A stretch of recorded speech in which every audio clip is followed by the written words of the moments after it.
എൻ്റെ റേഡിയോ 91.2 അൻവരികൾ തയ്യാറാക്കി അവതരിപ്പിക്കുന്നത് അൻവർ ഹുസൈൻ.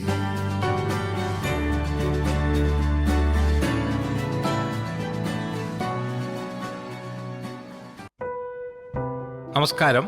വായിച്ച പുസ്തകത്തെക്കുറിച്ചുള്ള വരികൾ അൻവരികൾ എന്ന പരിപാടിയിലേക്ക് എല്ലാ മാന്യ ശ്രോതാക്കൾക്കും അതീവ ഹൃദ്യമായ സ്വാഗതം. ഇത്തവണ അവതരിപ്പിക്കുന്നത് ഒരു നോവലാണ്. CK ഷാജിബിന്റെ സൂര്യൻ അസ്തമിക്കാത്ത മനുഷ്യൻ. ഈ നോവൽ പ്രസിദ്ധീകരിച്ചിരിക്കുന്നത് മാതൃഭൂമി ബുക്സിന്റെ ഗ്രാസ് റൂട്ട്സ് ആണ്. ഈ നോവലിൻ്റെ ഒരു വലിയ പ്രത്യേകത, ഒരുപക്ഷെ മലയാള നോവലിൽ ഒരു വെറ്ററിനറി കോളേജ് അതിൻ്റെ ഭൂമികയായി വരുന്ന ആദ്യ നോവലാവാം. മെഡിക്കൽ കോളേജുകളും എഞ്ചിനീയറിംഗ് കോളേജുകളും സാധാരണ കലാലയങ്ങളും വിദ്യാലയങ്ങളും ഒക്കെ ഭൂമികയായി വന്നിട്ടുണ്ടെങ്കിലും വെറ്ററിനറി സയൻസിന് പഠിക്കുന്ന മൃഗസംരക്ഷണ ഡോക്ടർമാരായി മാറുന്ന ആളുകളുടെ ജീവിതത്തിലേക്ക്, അതുപോലെ തന്നെ പശുക്കളെയും ആടുകളെയും ഒക്കെ വളർത്തി ഉപജീവനം കഴിക്കുന്ന സാധാരണ കർഷകരുടെ, നമ്മുടെ നാട്ടിൽ അന്യം നിന്ന് പോയിക്കൊണ്ടിരിക്കുന്ന ആ വിഭാഗത്തിൽപ്പെട്ട ജനങ്ങളുടെ, അതുപോലെ തന്നെ കുടിയേറ്റ കർഷകരുടെ ഒക്കെ മേഖലയിലേക്കാണ് ഈ നോവലിൻ്റെ സഞ്ചാരം. കോഴിക്കോട് ജനിച്ച CK ഷാജിബ് ഫിഷറീസ് ടെക്നിക്കൽ സ്കൂളിലും മടപ്പള്ളി ഗവൺമെൻറ് കോളേജിലെയും പഠനത്തിന് ശേഷം കാർഷിക സർവകലാശാലയിൽ നിന്ന് വെറ്ററിനറി സയൻസിൽ ബിരുദവും തുടർന്ന് MBA ബിരുദവും നേടി. മൃഗസംരക്ഷണ വകുപ്പിൽ വെറ്ററിനറി സർജനായി സേവനമനുഷ്ഠിച്ചുകൊണ്ടിരിക്കെ 2021 അദ്ദേഹം കേരള പബ്ലിക് സർവീസ് കമ്മീഷന്റെ അംഗമായി ചുമതലയേറ്റു. അദ്ദേഹത്തിൻ്റെ നോവലാണ് ഇത്.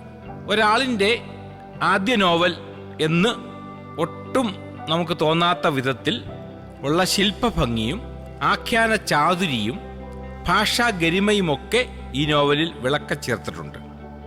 നോവലിസ്റ്റും കഥാകാരനുമൊക്കെയായ ഡോക്ടർ PP പ്രകാശനാണ് ഇതിൻ്റെ അവതാരിക എഴുതിയിരിക്കുന്നത്. ആ അവതാരികയിൽ അദ്ദേഹം ഈ നോവലിൻ്റെ സവിശേഷതകൾ അപഗ്രഥിക്കുന്നുണ്ട്. ഒന്നാമത്, ഇതിൻ്റെ തലക്കെട്ട് തന്നെ വളരെ വ്യത്യസ്തമാണ്. സൂര്യൻ അസ്തമിക്കാത്ത സാമ്രാജ്യം നമ്മൾ സാധാരണ പറയാറുണ്ട്. മഹാത്മജിയുടെ നേതൃത്വത്തിൽ അഹിംസയിൽ അധിഷ്ഠിതമായി സന്ധിയില്ലാ സമരം നടത്തിയാണ് നമ്മുടെ രാജ്യം സ്വതന്ത്രമായത്.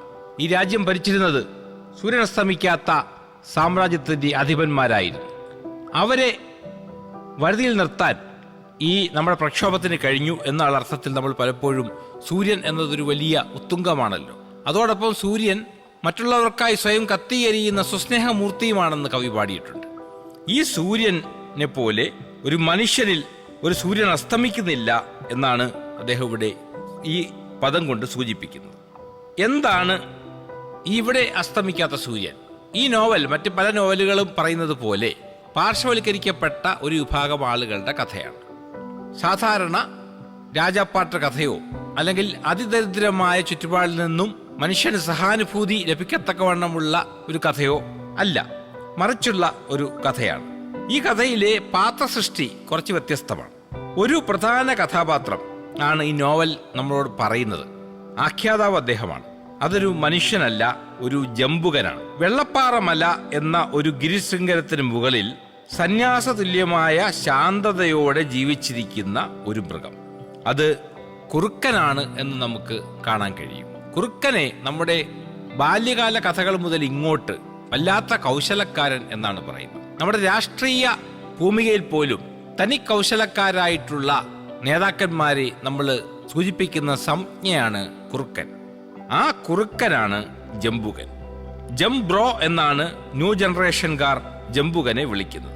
ആ ന്യൂ ജനറേഷൻ ജംബ്രോയുമായി സംവദിക്കുന്നത് പുതിയ കാലത്തെ ഒരു വിദ്യാർത്ഥിയാണ്. വെറ്ററിനറി കോളേജിലെ വിദ്യാർത്ഥിയാണ്. അഗരൂപ് എന്നാണ് അയാളുടെ പേര്.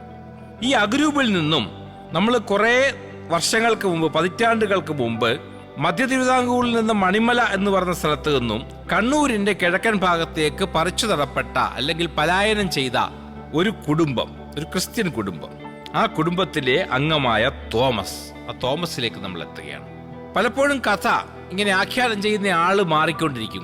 ആഖ്യാനം മുഴുവൻ ജംബുകനാണെങ്കിലും അവിടേക്ക് വരുന്ന മുഖ്യ കഥാപാത്രം തോമസ് ആവും, ചിലപ്പോൾ അഗരൂപാവും. പക്ഷേ സൂക്ഷ്മമായി പഠിച്ചാൽ തോമസിന്റെ കഥയാണ് എന്ന് നമുക്ക് മനസ്സിലാവും.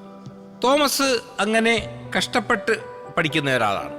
പിന്നീട് തോമസിന് ഈ നാട്ടിൽ നിൽക്കാൻ കഴിയാതെ വരികയും വിദേശത്തേക്ക് പറിച്ചിടുകയും ചെയ്യും.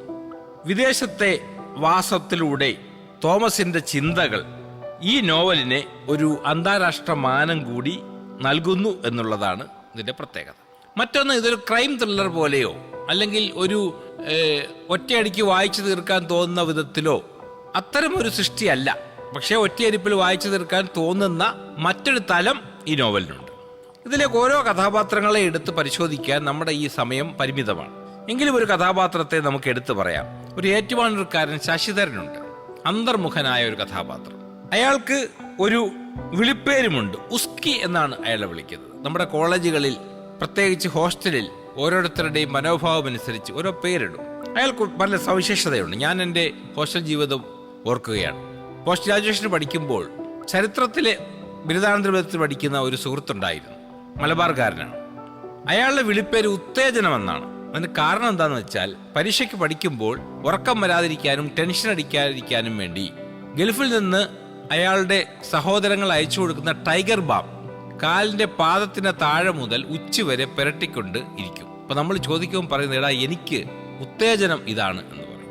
അങ്ങനെ ഓരോരുത്തരെ ഓരോ പേരിട്ട് വിളിക്കും. ഈ ശശിധരന് ആളുകളെ നേരിടാൻ ബുദ്ധിമുട്ടാണ്. അവരെ കാണുമ്പോൾ ഒരു വിറയലാണ്. വല്ലാത്ത ഒരു എന്താ പറയുക, അഭിമുഖീകരിക്കാനുള്ള അപകർഷതാബോധത്തിന്റെ അങ്ങേയറ്റമായിരുന്നു ശശിധരൻ.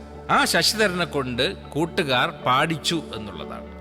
ഒരു പാട്ട്, തൻ്റെ ആദിമ രൂപത്തിൽ നിന്നും ഉരുത്തിരിഞ്ഞ ഒരു പാട്ട്, വേടന്റെ പാട്ട് പോലെ ഒരു പാട്ട്.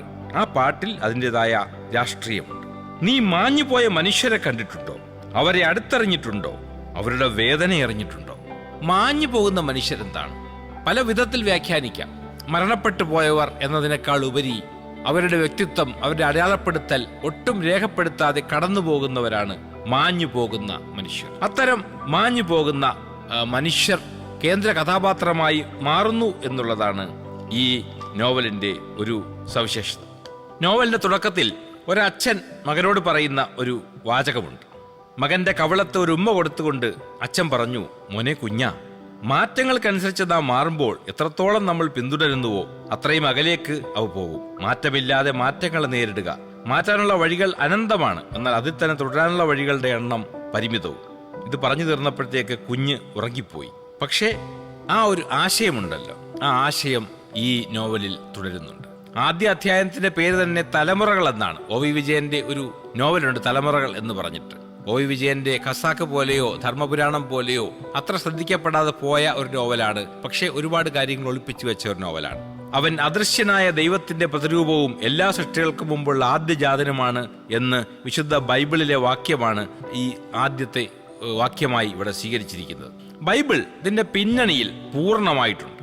കുറെ അധ്യായങ്ങൾ കഴിഞ്ഞ് കരിയാത്തൻ എന്ന അധ്യായത്തിലേക്ക് കടക്കുമ്പോൾ നമുക്ക് വായിക്കാം, നിങ്ങൾ ലോകത്തിന്റെ പ്രകാശമാണ്, മലമുകളിൽ പണിതുയർത്തിയ പട്ടണത്തെ മറച്ചുവെക്കുക സാധ്യമല്ല എന്ന് മാർക്കോസിന്റെ സുവിശേഷത്തിൽ പറയും. ഇങ്ങനെ ഓരോ അധ്യായങ്ങളോടും ചേർത്ത് വെച്ചുകൊണ്ട് നോവൽ മുന്നോട്ട് വികസിക്കുകയാണ്. മനുഷ്യൻ എന്ന അധ്യായം ഇതിലെ വളരെ പ്രധാനമായ ഒരു അധ്യായമാണ്. നോവലിന്റെ കഥയിലേക്ക്, ആ കഥയുടെ തന്തുവിലേക്ക്, സംഭാഷണങ്ങളിലേക്കൊന്നും ഞാൻ കടക്കുന്നില്ല. അത് കടക്കുന്നത് ഈ നോവലിന്റെ സുഖമായ വായനയെ തടസ്സപ്പെടുത്തുമെന്നാണ്. നിങ്ങളിത് വായിക്കണം എന്നാണ് എനിക്ക് പറയാനുള്ളത്. മനുഷ്യൻ എന്ന തലക്കെട്ടിലെ ഒരു അധ്യായത്തിന്റെ തുടക്കത്തിൽ, കണ്ണാണ് ശരീരത്തിന്റെ വിളക്ക്, കണ്ണ് കുറ്റമറ്റതെങ്കിൽ ശരീരം മുഴുവൻ പ്രകാശിക്കുമെന്ന് മത്തായിയുടെ സുവിശേഷം പറയുന്നുണ്ട്. അങ്ങനെ 310 പേജുകൾ മാത്രം ഉള്ള ഈ നോവൽ വായിച്ച് അവസാനിപ്പിക്കുമ്പോൾ നമ്മുടെ മനസ്സിൽ നിറയുന്നതെന്തു, നമ്മുടെ കണ്ണുകളിൽ എന്താണ് സംഭവിക്കുന്നതെന്ന് നോവലിസ്റ്റ് ഈ നോവലിന്റെ ഒടുവിൽ എഴുതി ചേർത്തിട്ടുണ്ട്. യാത്ര പറഞ്ഞ് കാറിൽ കയറിയപ്പോൾ അദ്ദേഹത്തിന്റെ നിറഞ്ഞ കണ്ണുകൾ പെയ്തുപോയി. പുറത്ത് അതിശക്തമായ മഴ കുടിയാൻ മലക്കാരന്റെ ദുഃഖത്തോടൊപ്പം പെയ്തിറങ്ങിയപ്പോൾ കാർ നീങ്ങിത്തുടങ്ങി. ആ കാർ നീങ്ങിത്തുടങ്ങുമ്പോൾ നമ്മുടെ മനസ്സിൽ ഒരു കാർമേഘം പെയ്തിറങ്ങുകയാണ്. ആ പെയ്തിറങ്ങുന്ന കാർമേഘത്തിന് ഒരു പേര് കൊടുക്കാമെങ്കിൽ അതിതാണ് സൂര്യൻ അസ്തമിക്കാത്ത മനുഷ്യൻ. നന്ദി, നമസ്കാരം.